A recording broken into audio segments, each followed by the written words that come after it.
পশ্চিমবঙ্গের কালো দিন শেষ।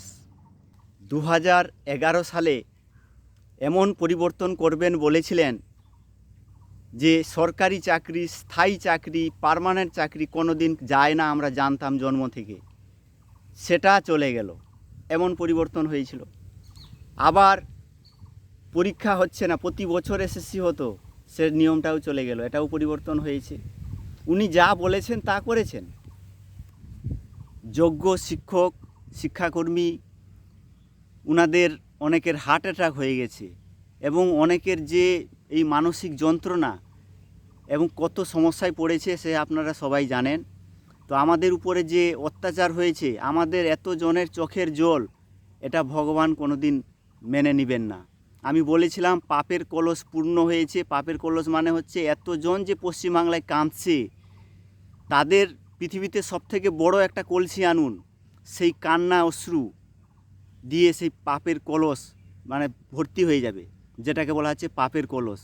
সেই পাপের কলস মুছে দেওয়ার জন্য উনার বিদায় হয়েছে। এত কষ্ট যন্ত্রণা ভগবান সহ্য করতে পারেননি, তাই এই নতুন সরকার আসছে। তো আপনারা যে যোগ্য শিক্ষক, শিক্ষাকর্মী, চাকরিহারা যারা রয়েছেন, আপনারা সবাই একজোট হন। 26,000-এর মধ্যে টেন্টেড বাদ দিয়ে যারা যোগ্য রয়েছেন সবাই একজোট হন, কোনো আলাদা নয়। আমাদের সবাইকে একসাথে মিলেমিশে নতুন সরকারের সঙ্গে আলোচনায় বসতে হবে, আর দেরি নয়। কেন্দ্রীয় শিক্ষামন্ত্রী শ্রী ধর্মেন্দ্র প্রধান, ওনার সঙ্গে আমি দেখা করেছিলাম, এবং দিলীপ ঘোষ মহাশয় এবং শুভেন্দু অধিকারী মহাশয়, ওনাদের সাথে আমরা দেখা করেছিলাম। তো ওনারা বলেছিলেন যে আমরা ক্ষমতায় না এলে আমরা কী করব, তো আইনি ব্যাপার।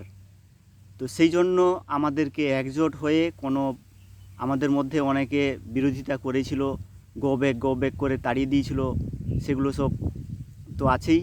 তো যা ভুল হবার হয়েছে অনেকে করেছিল, আমাদের মধ্যে সবাইকে ইউনিটি রেখে যাতে নতুন সরকারের সঙ্গে আলোচনা করা যায়, নতুন কমিটি গঠন করে হোক, যা যা পদ্ধতি রয়েছে, তাই আপনারা সবাই একজোট হন।